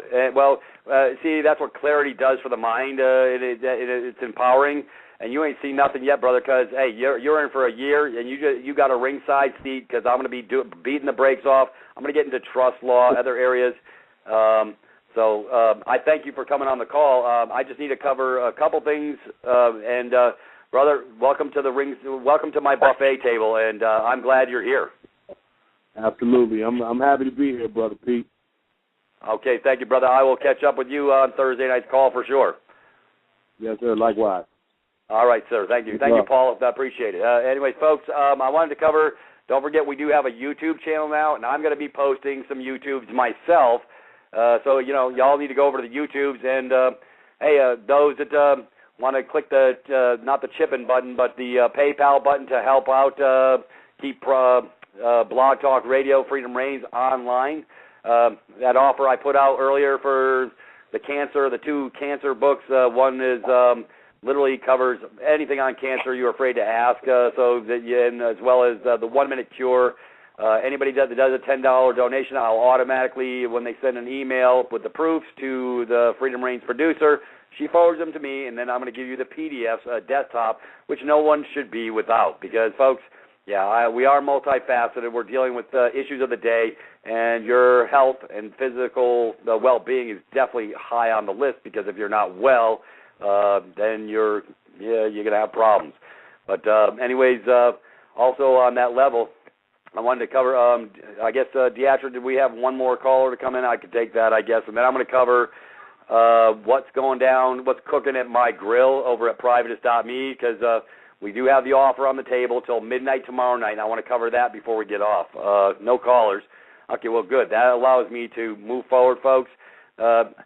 What we've done, Brother Mike and I, that's why privatist.me is private, is we've created information package that can literally, folks, it's all about removing the presumption. And so we created this information. After I said, hey, I've already dealt with these issues, I need to share with my brothers and sisters how to deal with them, and with simplicity, ease of access.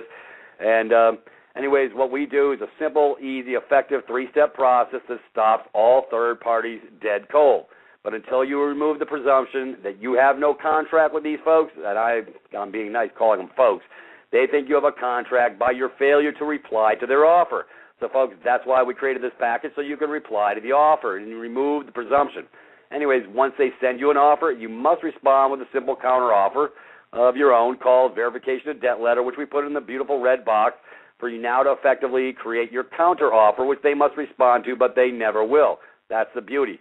You want to make them do some heavy lifting, and they're not going to, but that's their Achilles heel. Anyways, we also offered a fully pay upon proof of a valid claim, which they can never provide.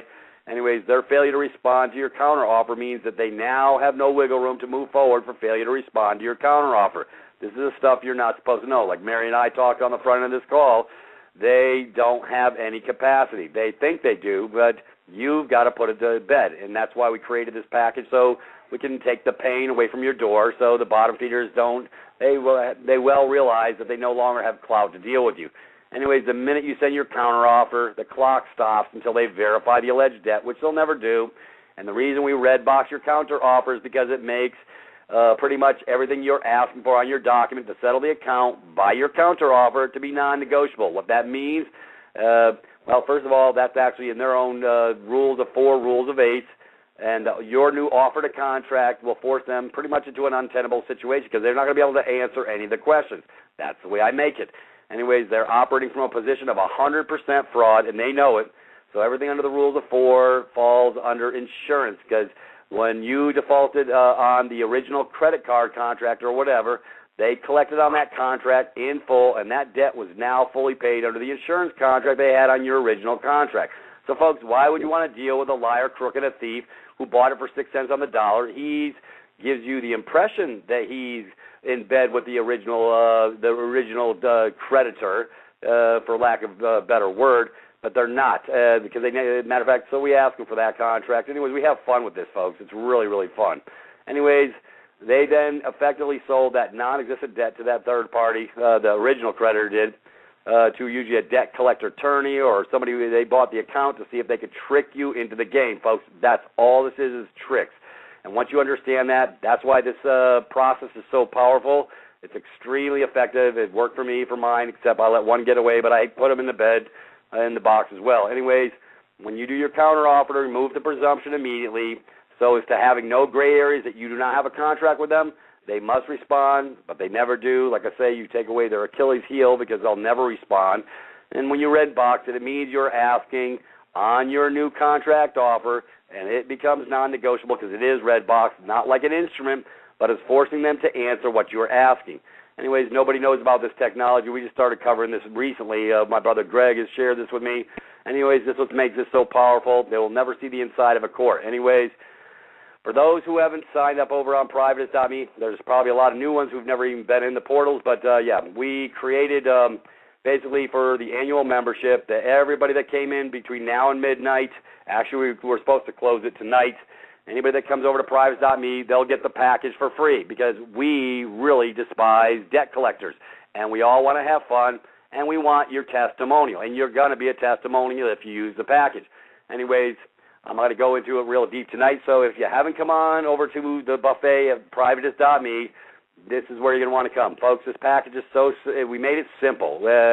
We actually give directions. I'm actually going to do an MP3 call on Thursday so you can follow the bouncing ball very, very simply. And yes, it works on old credit card debt, old medical debt, old car loans, old gas bills, old electric bills, basically any debt that has been farmed out to a third-party debt slug. So the reason you must do this three-step process is when they fail to respond to your offer, and they will, you will send the second document 3 days after the offer to fully pay, certified mail, called the notice of fault. Now you have proof that they failed through silence to respond to your offer because they're doing it to you every day, folks, but you never respond. Then within 3 days after that second notice, we send out a third, and that's basically the stake through the vampire's heart and that notice of default. Now you have proofs, exhibits A, B, and C, that they failed to respond. So when they fail to verify, which they never do, they don't want you to know that you're supposed to be asking for a verification. Matter of fact, folks, down in Texas, the FTC just shut down a third-party debt slugs down there because they were intimidating the hell out of people. Folks, what they do is beyond reprehensible. It's criminal. And so, folks, like I say, fraud vitiates all contracts. So don't worry about the time amount if you have 10 years or whatever. The minute you put the bear back in the box, i.e., send your first document, the clock has to stop because now they've got to do the untenable situation, which they can't. And, folks, it really, really does work. It's effective. So for those who haven't been over to privates.me, it's we got the highlighted. You can highlight it and put it in the search bar. Also, if you came into Freedom Reigns US, it's posted over there, privates.me. We actually have a tab that says privates.me, and you can step right in through the blue icon and get right in. Because, folks, I'm doing this 8-week curriculum on this educational stuff with the PDFs and attachments and these talks. But if you don't come and get your school materials, you're going to be lost. And so in order to create you not being lost, I said I'm going to give educational protocols that everybody can follow so they can get the memo. So you are really, really, if you have never seen somebody seen third-party debt termination work on a student loan debt, it's over on the site on the curriculum, the 8-week curriculum, and you can actually download it and take a look at it, as well as the secret banker's manual, my birth certificate bond, because I talked about the birth certificate bond, this birth certificate securitization scam. So, folks, I mean, it's really, really, I want to keep this 8-week class going, so because by the time you come out the other side, you're going to have a lot more direction to flow in your mind on how all this came down, how it happened. Yeah, and enjoy the benefits of the medical stuff. I have a cancer page. I have a plethora of excellent educational information. Matter of fact, Brother Craig, we've been helping his sister out because they sent her home to pretty much die after they treated her with the chemo and stuff. So, you know, we're covering a wide range of bases. It's not just about the debt stuff, folks. So, anyways, Brother Greg, you still there? Yeah, I am. You hear me? Yep. Yeah, matter of fact, how is your sister doing? I didn't know if you could hear me snoring. No. Yeah, I put you to sleep. I'm sorry. No, it's just, I listen to your voice. It's just a lullaby, Anyway. Yeah. I put myself to sleep. As I had mentioned to you before, the initial, there was a little bit of rocky road stuff at the beginning. I don't know to what extent you've explained, some of the things that we've researched and some of the things that, and we're standing on the shoulders of other people's work. Peter and I are not gigantic, famous biochemists, okay? Right. We're ordinary guys. I've got an engineering and music background and business, and Pete's got a background in communications and installation stuff, as well as a medical doctor in the Navy, but that's just a medic, that's not like a research scientist. A physician, yeah. But I did everything a physician did in the field, pharmacy and everything and all that fun stuff. So, we all come at this from our own direction, from our own vector. We've also had some help in research from my oldest kid, who is a biochemist. Yep. And in terms of trying to parse the wheat from the chaff, because there's been so much done on the alternative medicine side over the years, it's phenomenal. But there's also some stuff out there that's done with good intention, but is not necessarily really good. Okay, so you got to pick it apart. The easiest thing is not always the best thing. You know, as somebody once said, there's the right way and then there's the easy way. Which way do you want to go? So anyway, I'm sorry for meandering here. The initial stuff with Ruthann was really positive, and then it became a little tenuous because she started coughing up blood and stuff like that. So she backed off on our recommended regimen, and then went back on it and slowly brought it up to speed instead of doing it too fat, which we found to be useful.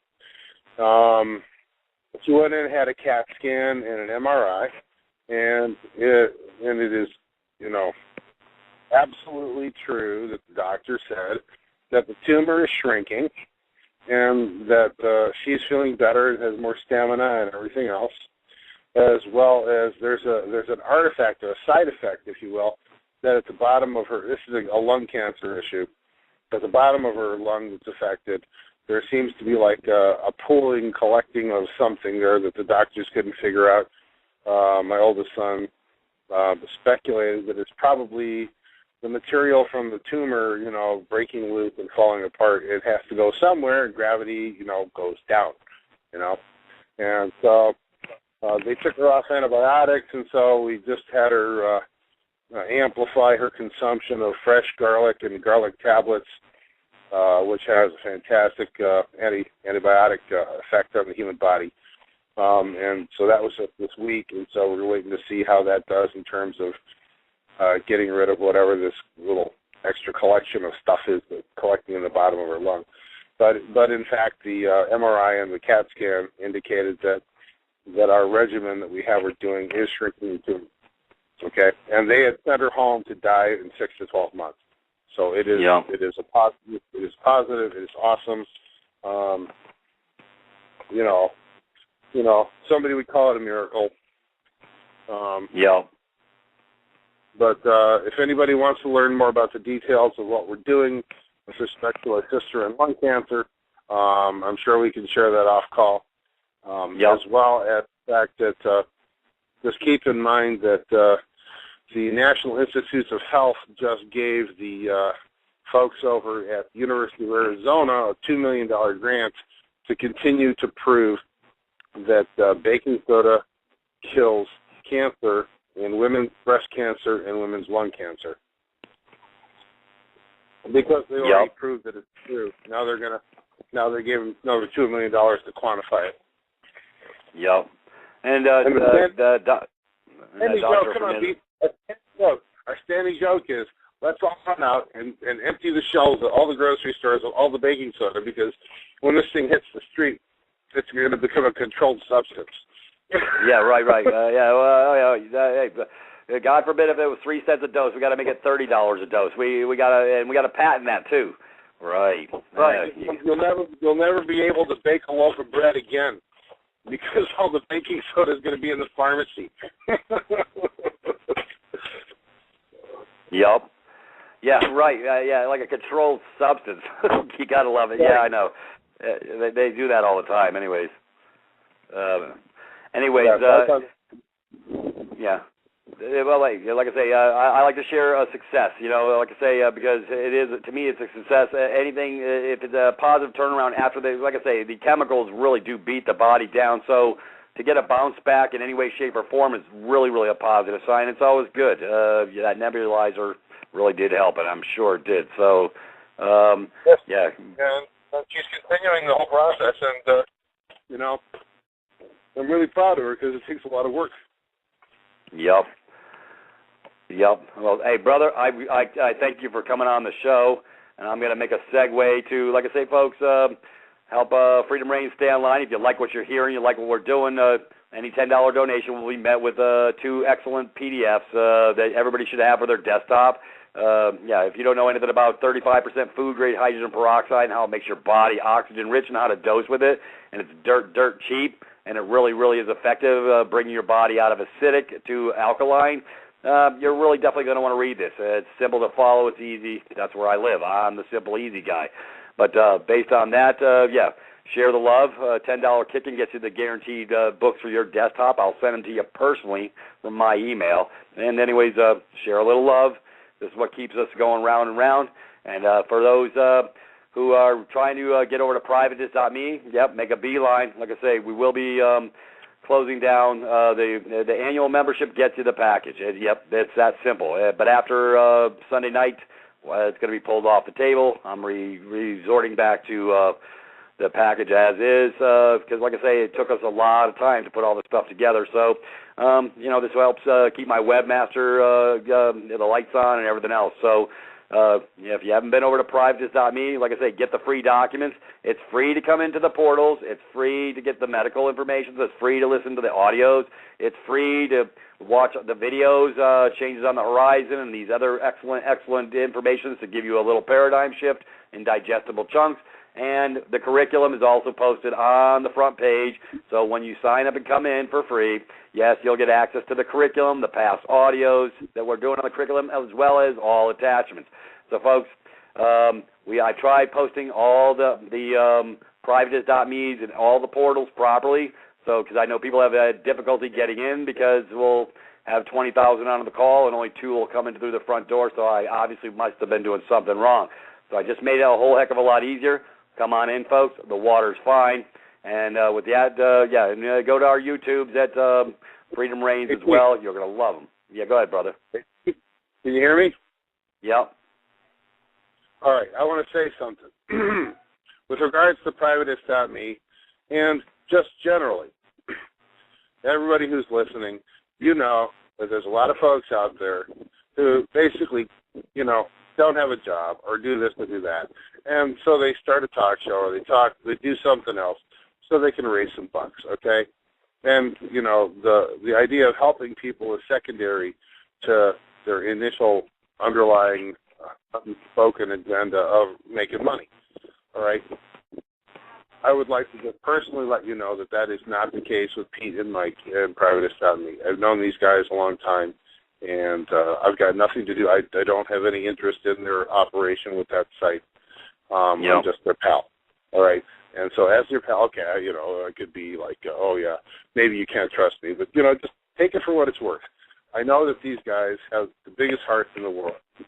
And while Pete's out here trying to be a pitch man right now to get folks over to do that stuff, just understand the simple physics of the thing. A place to come, imagine if it was a social center in your neighborhood with a building and a nice warm, heated area where you get to sit down and talk to folks and learn about things and share things. It would take resources. It would take energy. It would take some kind of money of some kind, right? And Privatist.me is just like your neighborhood meeting center, just it's not in your neighborhood. It's over there on a website now. Okay, because, the beauty of the Internet is that we've been able to build communities outside of our physical locations, and this is kind of like that. It's kind of like a social meeting room where you all can get together, talk about the things that you care about, talk about the things that you have in common, express your concerns, express your joys, and just be yourself. And so that's my perception of the whole thing, and that's why I encourage folks to give it a shot. Try it out. I think you won't be displeased. And if there's ever a problem, Mike and Pete are jolly on the spot to find out what's wrong. So that's what I want.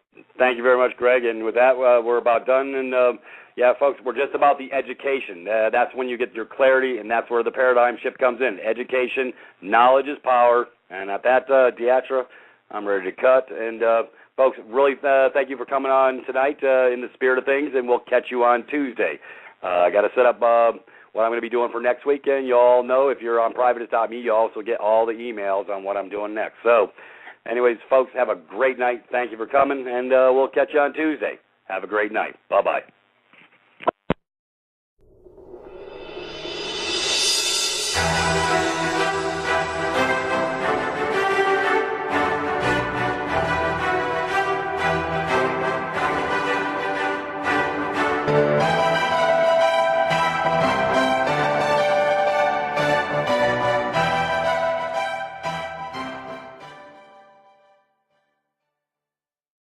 Welcome into the spirit of things, folks. We got a nice show for you tonight. Got a surprise guest coming in just for a quick little chit-chat.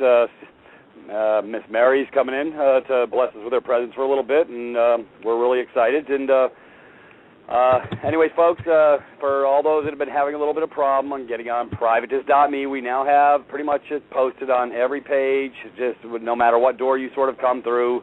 If you come in through the front door with Blog Talk or Freedom Reigns, it can be copied and pasted if you need to. We got click-on icons pretty much everywhere. So for those who didn't get their books to come to class tonight, I think I've hopefully covered all the doors as far as letting everybody in to come to class, because got some excellent documentation and information on the banking system that everybody will want downloaded as a PDF for their desktop so they can really get a grip on really how this system actually works. Anyways, are you there, Miss Mary? Nope. All right. How are you doing today? Really? I am through? How do you like that? I never heard anybody say anything to me. Well, I know you're a young lady, so the Miss moniker, I didn't mean to label you as a Miss, but I'm always hit or miss myself. Miss. Anyways, we're getting a little. What? Go ahead. Yeah, we're just getting a little snow down here in Virginia land. Well, I'll tell you, it's well above freezing here. You're in the Bahamas, right? Yeah, I'm in the tundra. So really weird weather. Anyway, I want to say that this is so great, and yes, I went to your privateist.me and looked at your documents today. Holy cow! I'm asking her to collect on my behalf, but they can't do that. They never do that. Oh yeah, they phone and say, I'm calling on behalf of whatever bank. Really? Prove it. Put it in writing, prove it. But the real issue is since when does the guy answering the door have any kind of a contract with Sally, my friend?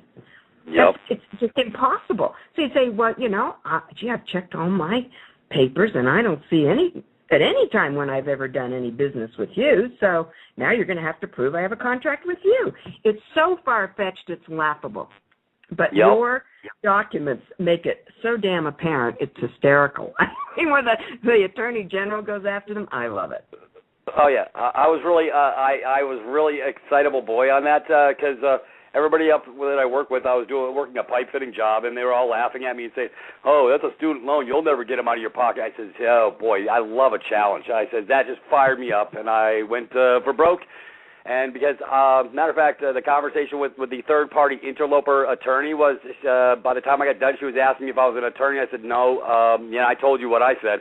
I said, no, I'm better than an attorney. My hands aren't tied. And she just sort of just shut up. And everybody around the table at my work was sort of laughing. Boy, Pete was bringing it. I said, yeah, because it's just a third-party scumbag trying to get in my business. And the point I'm trying to make basically was, folks, yeah, there's nothing to fear when you understand they're nothing but third-party, bottom-feeding scumbags. And I give them this moniker, and I know a lot of people say, well, Peter's nasty, and it gives them the... Well, you know what? It's the same as you coming to my house and stealing out of my wallet like you had some sort of capacity to do such. Because, folks, that's theft. They're taking food off your sisters' and brothers' dinner tables because you think you owe something. But once you know that the original creditor got paid, that's the whole game. It's game over. So that's why we got to take the presumption, put it upside down, which is a very, very simple administrative process. But if you fail to do it and fail to remove the presumption, that's when they start garnishing and all this other stuff. But once you do what I'm talking about, sweetie, I did $80,000. I let one in the woodpile, and that was the student loan that I forgot about after 3 years. And guess what? Next thing I know, my employer's I'm getting my paycheck, and I'm saying, what the hell is this crap with the student loan? I said, I never received no correspondence from these clowns. I would have shut that door, had I. But guess what? I remember seeing something 3 years earlier, and I left it alone. And that's a CRA requirement to pay. And let me just have a look. But you go ahead and talk while I look. Well, yeah, hey, let me share with you, now that you're on that subject, yeah, my employer technically was on the hook. Matter of fact, I was just talking about it right before I got on the call with Brother Michael. And it was Shaw Group, Inc., and I'm going to mention them. Shout out to Shaw Group. I think they got sold out anyways. But they were a $1 billion company, and they were giving over to the third-party bottom feeder without my permission or consent. If anybody wants to go look at my document, their so-called withholding order, it's laughable. There's no social on it. It says me as a debtor in all caps. No signatures, folks, it's like me sending you a withholding order from my friggin' typewriter, for crying out loud. If you look at the document, it's totally laughable.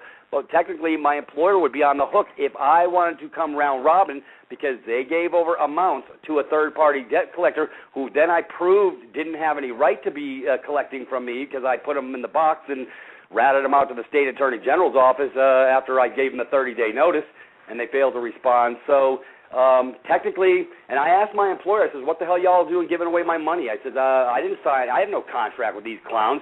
And so just on that level alone, I really would have had a lawsuit all day long. I just, when you get busy in life, you do 12-hour days at work fixing fitting pipe, you're tired. So the last thing you're thinking about is suing. But technically, you know what, I had a hands-down case all day long.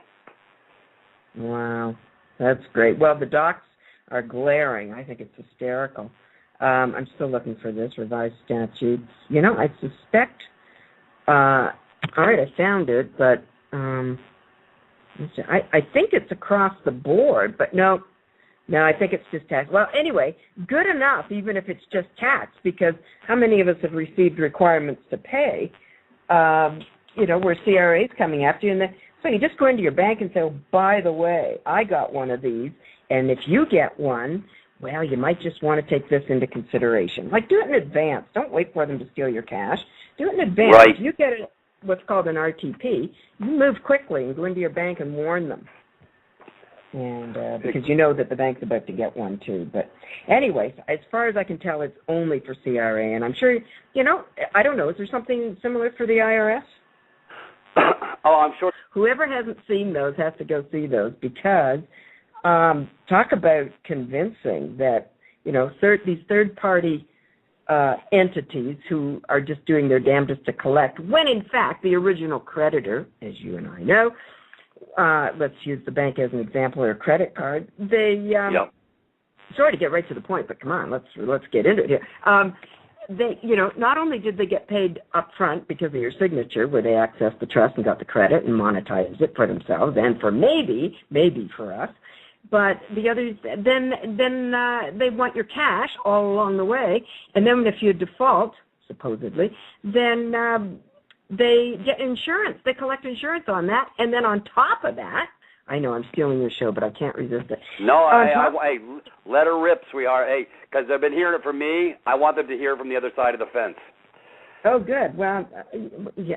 What fence, by the way? But anyway. It's the Peter side of the fence, but they've heard Peter say it 100 times. But it's nice to have a fresh voice actually clarify and verify exactly what I've been saying all along. I wish, please do share.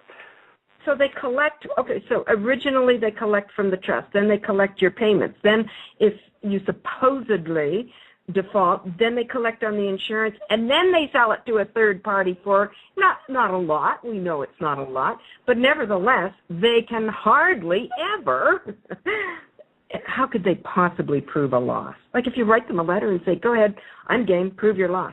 Well, that's even to the original creditor, but for the third party debt collector, well, where did he even come into this? That's, how I describe it to people is I say, if you owe me $100 and you're kind of avoiding me, and I send my friend to your door, and my friend says, hi, I'm here to collect $100 for Mary, what's your first question? Your first question is going to be, well, who in hell are you? Yep. Because why would you trust anybody who says I'm collecting on behalf of?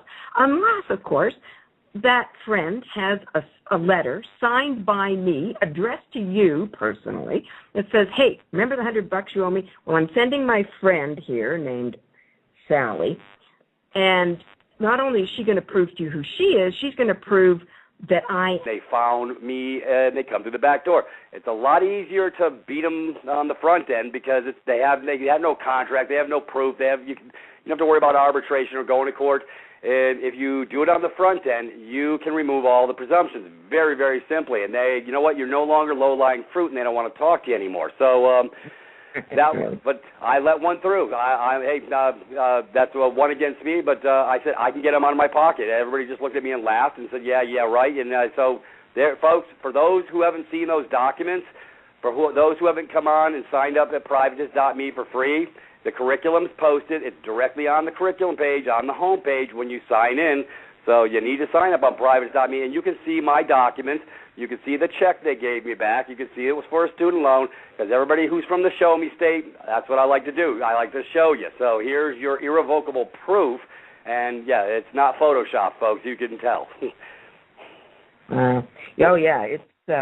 It's great. And I want to say, but I'm trying to find something here. Just a second. I know that there's something. I think it's just connected with CRA up here, where, but it could be any third party. Well, somebody's going to correct us on this, I'm sure. I'm just looking it up, but this requirement to pay that CRA sends you, because you reminded me when you said 3 years ago you got this letter and you just sort of forgot about it. But so what CRA does is send a requirement to pay. Well, those things were outlawed just about 20 years ago. They repealed any third-party collection for requirement to pay. Well, what happens all the time is banks, not only do we get requirements to pay, but so does the bank. Well, when the bank gets it, they just steal your cash. When in fact, if you can come up with this repealed, and it's somewhere. If anybody needs it, email me and all. But in other words, it hasn't been in existence for nearly 20 years, 1994, which means the bank's on the line for the cash. You walk back into the bank, show them this, they have fork over, because you should never have stolen my cash. And by the way, if you don't put the cash back into the account, I'll sue you personally. Never mind the bank. I'm suing you personally. So, but what I'm trying to check right now is if it's any third-party debt collector, or if it's just